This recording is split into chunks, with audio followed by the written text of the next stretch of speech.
Guys welcome back to my channel. दोस्तों, दशहरा हो या दिवाली, भगवान श्री राम तो हम सभी के पूजनीय और यही कारण है कि भगवान श्री राम की नगरी अयोध्या में पूरे वर्ष उनके भक्तों का तांता लगा रहता है। दोस्तों, अयोध्या भारत का एक प्राचीन शहर है जिसे हिंदू महाकाव्य रामायण की स्थापना के रूप में जाना जाता है। और आपको बता दें कि अयोध्या को खास तौर पर भगवान श्री राम के जन्म स्थान के रूप में जाना जाता है। और इतना ही नहीं, इस शहर का नाम हिंदू धर्म के 7 सबसे पवित्र शहरों में शामिल होता है। और ऐसा माना जाता है कि इसका इतिहास करीब 9000 साल पुराना है। तो दोस्तों, अगर आप अयोध्या जाने की प्लानिंग कर रहे हैं तो ये वीडियो बिल्कुल आपके लिए परफेक्ट होने वाली है, क्योंकि इस वीडियो में आपको सारी इन्फॉर्मेशन देने वाली है, जैसे कि आपको वहाँ कैसे पहुंचना है, कहाँ रुकना है, खाने की क्या फैसिलिटीज मिलने वाली है, कहाँ कहाँ घूमना है, दर्शन कहाँ करने हैं। और इस सब के साथ अंत में मैं आपको ये भी बताऊंगी कि इस विजिट में आपका कुल खर्चा कितना आने वाला है। तो अयोध्या सीधे मार्ग से देश के प्रमुख शहरों से काफी कम जुड़ा हुआ है, लेकिन दोस्तों अगर आप उत्तर प्रदेश में हैं तो आप आसानी से अयोध्या की यात्रा कर सकते हैं। और अयोध्या में अपना कोई हवाई अड्डा नहीं है, लेकिन यहाँ पे आपको रेलवे स्टेशन उपलब्ध है।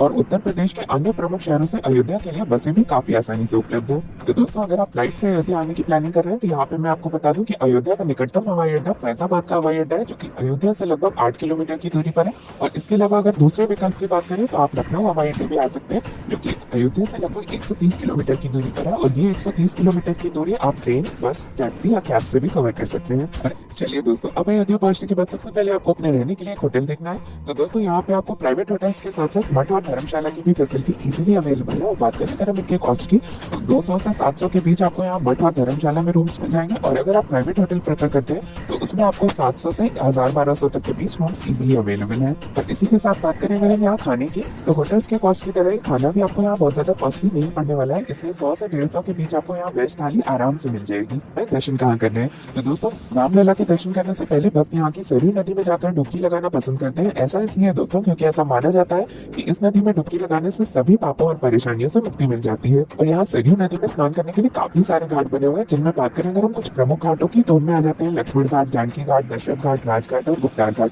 और ये सारे ही घाट आपस में जुड़े हुए हैं। और दोस्तों, इन सारे घाटों की दूरी रेलवे स्टेशन से करीब 3 से 4 किलोमीटर की है। तो आपको रेलवे स्टेशन के बाहर से ही इसके लिए इजीली ऑटो मिल जाएगा, जो कि आपसे 30 से 40 रुपए लेगा और आपको घाट तक छोड़ देगा। तो दोस्तों, यहाँ सरयू नदी में स्नान करने के बाद आप यहाँ से जैसे ही आगे बढ़ेंगे, आपको राम की पैड़ी के पास ही नागेश्वर मंदिर देखने को मिल जाएगा। आप वहाँ भी जाकर दर्शन कर सकते हैं। और एक पौराणिक कथा के अनुसार ऐसा माना जाता है कि इस मंदिर को भगवान श्री राम के पुत्र कुश द्वारा बनवाया गया था। और मंदिर की संरचना अर्ध दिव्य नागों को भगवान शिव की पूजा करते हुए दिखाती है। और दोस्तों, इस मंदिर में दर्शन करने के बाद आपको हनुमानगढ़ी जाना है, जो कि नागेश्वर मंदिर से लगभग 2 किलोमीटर की दूरी पर है। और दोस्तों, इस जगह के बारे में मान्यता ये है कि स्वयं श्री राम जी ने अयोध्या लौटने के बाद ये जगह हनुमान जी को दी थी। और यहाँ मान्यता ये भी है कि रामलला के दर्शन करने से पूर्व आपको यहाँ हनुमानगढ़ी में आकर हनुमान जी की आज्ञा लेनी होगी, तभी आप सफलतापूर्वक रामचंद्र जी के दर्शन कर पाएंगे। तो दोस्तों, आप रामचंद्र जी के दर्शन करने से पूर्व यहाँ हनुमानगढ़ी में आकर हनुमान जी की आज्ञा लेना बिल्कुल मत भूलिएगा। और दोस्तों, ये मंदिर एक पहाड़ी पर स्थित है, तो मंदिर तक पहुंचने के लिए आपको करीब 76 सीढ़ियां चढ़ के जाना होगा। और आप इस मंदिर में बाल हनुमान जी के साथ साथ माता अंजनी के भी दर्शन कर सकते हैं।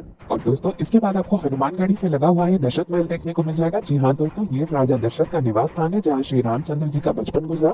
और इस महल की साज सज्जा काफी अच्छे से की जाती है। और इसके साथ ही आपको यहाँ पे भगवान श्री राम और उनके सभी तीनों भाइयों के शानदार मंदिर भी देखने को मिल जाएंगे। और बात करें अगर हम यहाँ के टाइमिंग की, तो दोपहर 12 बजे से शाम के 4:30 बजे तक दशरथ महल बंद रहता है। तो आपको कोशिश करके दोपहर में 12 बजे के पहले या फिर शाम को 4:30 बजे के बाद ही यहाँ जाना चाहिए।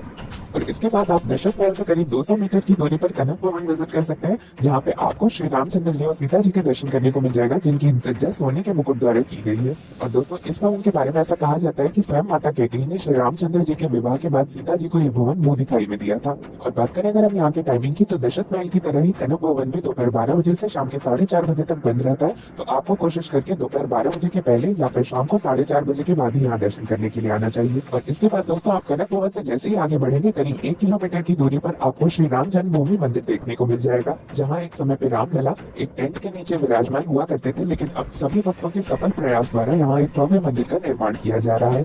और दोस्तों, यहाँ पे मैं आपको बता दूं कि मंदिर के अंदर किसी भी तरह का मोबाइल फोन या कैमरा अलाउ नहीं है। तो आपको यहाँ मंदिर के बाहर ही काफी सारे काउंटर देखने को मिल जाएंगे, जहाँ पे आप अपना मोबाइल फोन और कैमरा जमा कर सकते हैं। और यहाँ काफी ज्यादा सिक्योरिटी रहती है, तो 3-4 जगह चेकिंग करने के बाद ही आपको मंदिर में अंदर एंट्री मिलेगी। और बात करें अगर हम मंदिर के टाइमिंग की, तो सुबह 7:30 बजे से 11:30 बजे तक ये मंदिर खुला रहता है और इसके बाद मंदिर बंद कर दिया जाता है और फिर शाम को 4:30 बजे से 9:30 बजे तक मंदिर पुनः भक्तों के लिए खोल दिया जाता है। और दोस्तों इसके बाद आप विजिट कर सकते हैं सीता की रसोई, जो कि अयोध्या के राजकोट में राम जन्म स्थान के उत्तर पश्चिमी छोर पर स्थित है। और ये मंदिर के कोने में स्थित एक प्राचीन रसोई का मॉडल है, जिसमें आपको नकली बर्तन, रोलिंग प्लेट और रोलिंग पिन देखने को मिल जाएंगे। और यहाँ पे मंदिर के दूसरे छोर पर आपको चारों भाई राम, लक्ष्मण, भरत, शत्रुघ्न और उनकी पत्नी सीता, उर्मिला, मांडवी और श्रुतकीर्ति की मूर्तियां भी देखने को मिल जाएंगी। और आपको बता दें कि ये सभी मूर्तियां बहुत अच्छी तरह से कपड़े और आभूषणों से सजाई गई हैं, तो आप यहाँ पे इनके दर्शन करना बिल्कुल मत भूलिएगा। दोस्तों अब आता है सबसे बड़ा सवाल कि आपको अयोध्या के लिए कितने दिन का ट्रिप प्लान करना चाहिए, कौन सा बेस्ट टाइम रहेगा विजिट करने के लिए। तो दोस्तों अगर आपको सिर्फ राम जन्मभूमि मंदिर के दर्शन करने हैं तो आपके लिए 1 दिन का ट्रिप पर्याप्त रहेगा। लेकिन अगर आपको ये बाकी सारी और भी प्लेसेस कवर करनी है तो आपके लिए कम से कम 2 दिन का ट्रिप प्लान करना होगा आपको। और वैसे तो यहाँ पूरे साल मौसम बहुत ही सुहाना रहता है, लेकिन यहाँ की यात्रा का सबसे अच्छा समय अक्टूबर से दिसंबर के बीच का माना जाता है, क्योंकि उस समय यहाँ मौसम काफी ज्यादा ठंडा होता है और ज्यादातर उत्सव इन्हीं महीनों में पड़ते हैं। लेकिन दोस्तों अगर आप दशहरा या दिवाली के अवसर पर अयोध्या जाते हैं तो आपको यहाँ काफी ज्यादा भीड़ देखने को मिल जाएगी। तो अगर आप भीड़ भाड़ से बचना चाहते हैं तो इन 2 त्योहारों को छोड़कर आप साल भर में कभी भी रामलला के दर्शन करने के लिए जा सकते हैं। और अब बात करें अगर हम बजट की, तो अयोध्या घूमने में आपको ऑन एन एवरेज 2,000 रुपए प्रति व्यक्ति तक का 1 दिन का खर्चा आ जाएगा। और इसमें मैंने आपकी फ्लाइट, ट्रेन या बस के टिकट का किराया इंक्लूड नहीं किया है, इसमें मैंने सिर्फ आपके होटल, खाने पीने और लोकल ट्रांसपोर्ट का खर्चा इंक्लूड किया है। तो दोस्तों उम्मीद करती हूँ आपको वीडियो पसंद आई होगी। वीडियो पसंद आए तो जल्दी से इसे लाइक कर दीजिए।